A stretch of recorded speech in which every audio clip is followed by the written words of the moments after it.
It's strange how a voice becomes a memory. I used to hear Tyler's little laugh echo through the house, that half-giggle he gave when I tossed him in the air or told him one of my silly bedtime stories. But now, after 10 months, I have to close my eyes and dig through mental fog just to recall the sound of it. 10 months. That's how long it's been since I last saw my son. No phone calls, no photos, no updates, just silence. A brutal, bone-deep silence that grows teeth and eats at you from the inside out. It wasn't supposed to be like this. The court called it temporary custody for Miranda, just a formality, they said, something to keep things stable during the divorce. But from the moment she got that order, she made it her mission to erase me from our son's life, like I was some regrettable chapter, some mistake she was correcting. She changed her number. She moved without telling me. She blocked me on every app, including Tyler's school portal. Every gift I sent came back unopened. Letters, too. I even wrote the school principal begging for an update, just to know if Tyler was healthy, if he still liked dinosaurs. No response. People told me to be patient, that the court would sort it out. But patience doesn't tuck your child in at night. It doesn't explain the ache in your chest when you pass a playground and wonder if he still plays soccer, or if she's told him I stopped caring. Then came the gut punch. An old coworker messaged me out of the blue.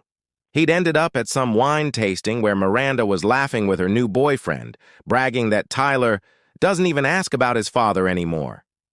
That crushed me, because I didn't believe it. Not Tyler. Not the boy who used to draw stick figure rocket ships with Dad written in crooked crayon letters. Not the kid who once asked me if I'd ever touched the moon. You don't forget love like that in just a few months, unless someone's working hard to make you forget. In my tiny apartment, I kept everything just as he left it. His toy, lightsaber on the shelf, his backpack still hanging by the door. I couldn't move it. It felt like the last thread holding me together. Miranda knew what she was doing. She knew that the fastest way to break me wasn't money or pride. It was taking my son and convincing him I didn't want him. This wasn't a loud war with lawyers and shouting. This was quiet, silent. But silence can scream. I didn't tell many people how bad it got. I didn't want pity. I spent nights on the couch scrolling through old videos, Tyler splashing in the pool, chasing bubbles, asking what happens if you jump on clouds. Every time I watched, I promised myself one thing. I won't vanish. If he remembers me, if... There's even one memory. I have to protect it. She could lie. She could pretend. But I knew the truth.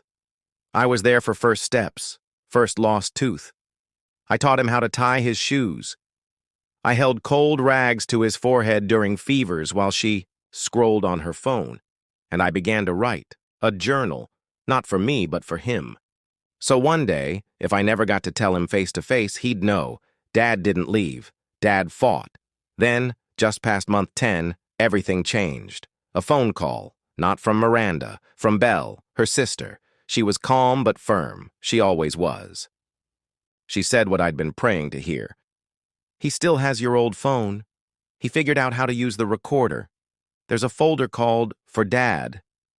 I sat frozen. He didn't forget me. In a world full of lies, my son had found a way to speak. Into silence, into faith, into love. I got that phone. Belle slipped it to me without Miranda knowing. When I opened it, I cried. Photos, drawings, captions like, Dad would have helped me finish this. Then the recordings. His voice. Small. Brave. Hi, Dad. I don't know if you'll hear this. I hope you do. Mom says you forgot me, but I know that's not true. And later. I told her I don't care if you're busy. I just want you to come back. But the video, that was the worst. Tyler said he found something on Miranda's old phone. He showed me. It was her, laughing with wine in hand, saying he actually believes that kid misses him. Tell the same lie enough times and it sticks. That was it. I called my lawyer. I called Marcus, my best friend and digital sleuth. We pulled everything from that phone, organized, time-stamped, verified. When Adriana saw it all, she didn't flinch. "This isn't just alienation," she said. "This is malicious. We're not asking for visitation anymore. We're demanding full custody, immediate, with supervised visitation for her.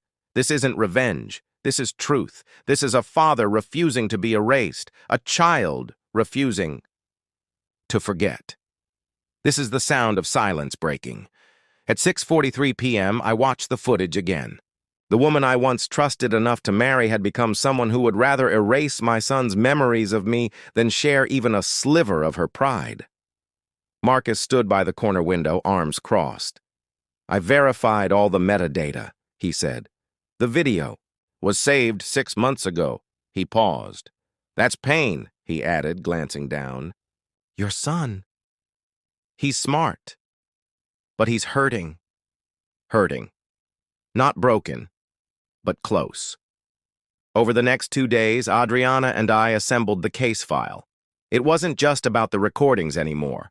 We included school correspondences, screenshots of denied visitations, and posts where Miranda painted herself as a perfect single mother, while Tyler whispered into an old phone, desperate just to be heard. But the two pieces of evidence that mattered most, Miranda's own words and Tyler's voice. In one video, Miranda smirked and said, "He thinks they still love him." It wasn't just what she said, it was how she said it. That kind of cruelty can't be faked. She was delighted, smug, not angry, not emotional, just in control. And then there was Tyler's recording. In just 30 seconds, he asked with the honesty only a child can summon, "Why can't I see Dad? Did he stop loving me?" Miranda's reply made Adriana's jaw clench so tight I thought her teeth would crack. "He's not your real parent anymore." I said so.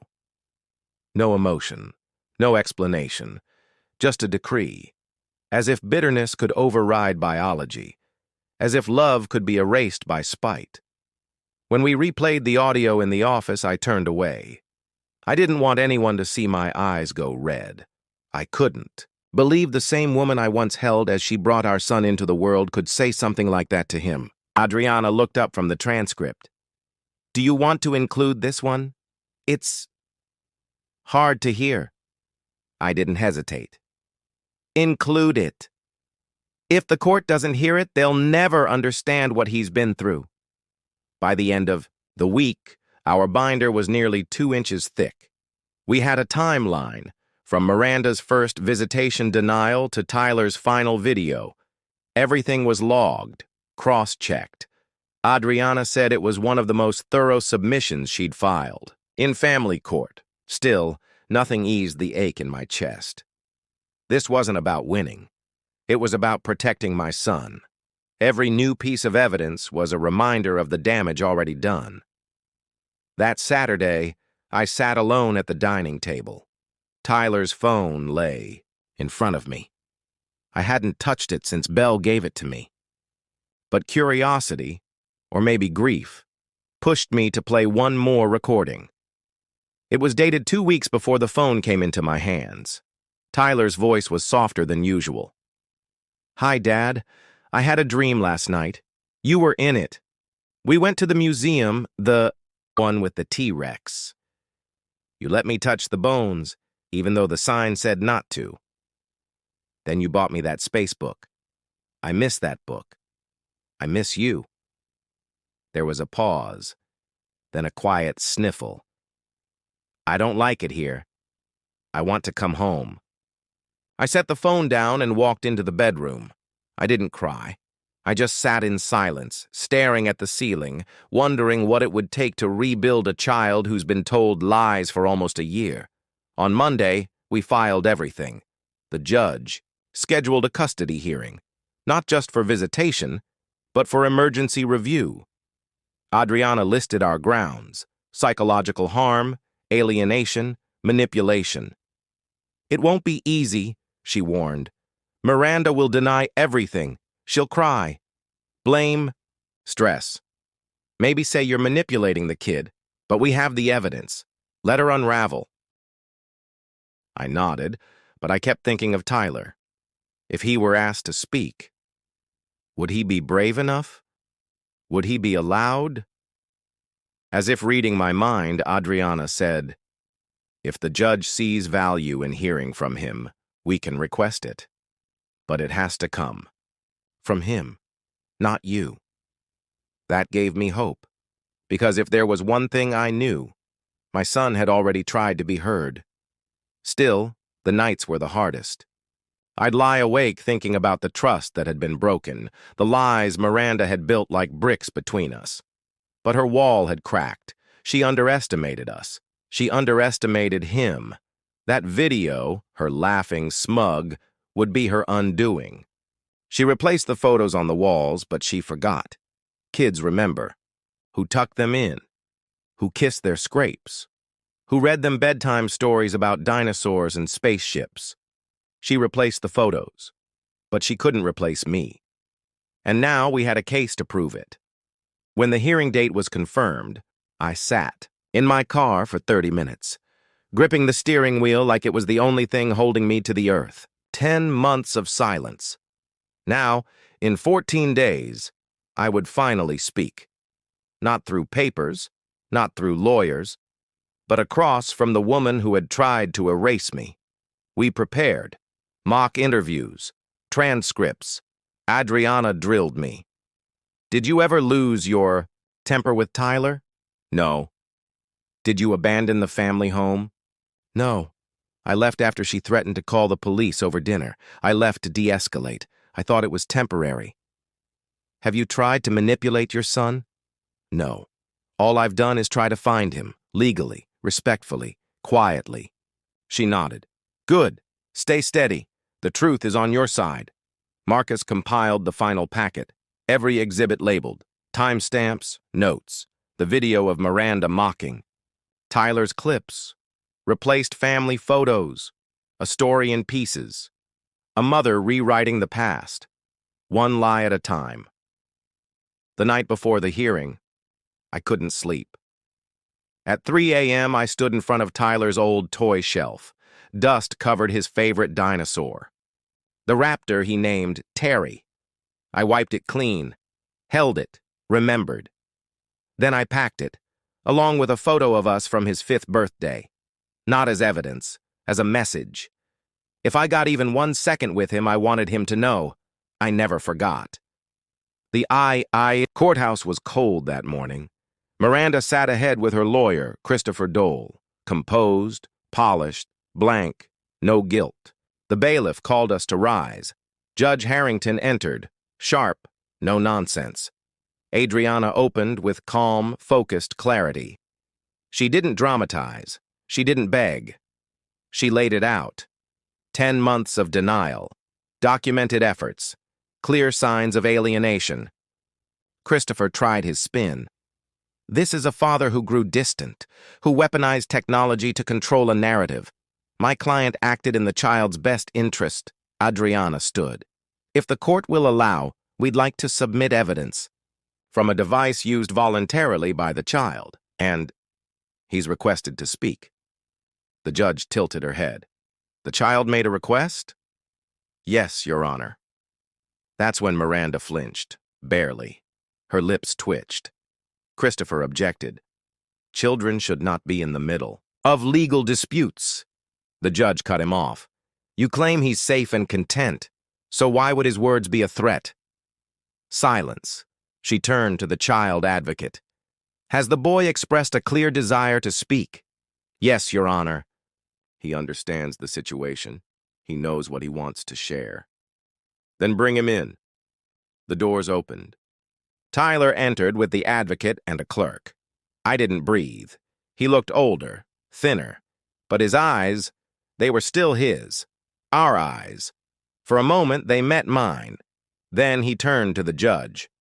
Hi. Hello, Tyler, she replied. I hear you want to share something. He nodded, pulled out a tablet. This is a video from my mom's phone, he said.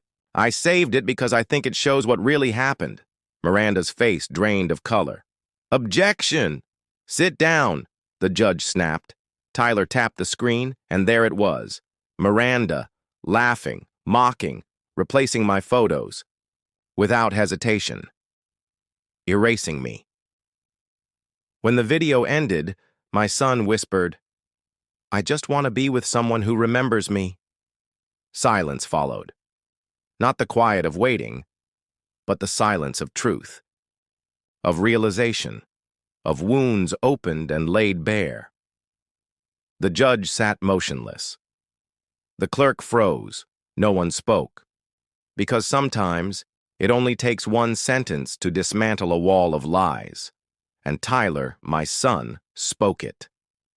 I didn't look at Miranda. I couldn't. My eyes were fixed on my son, Tyler. He stood there, clutching his tablet to his chest like it was something sacred. He didn't look afraid, just tired. Tired in the way only a child carrying a heavy secret for too long can be.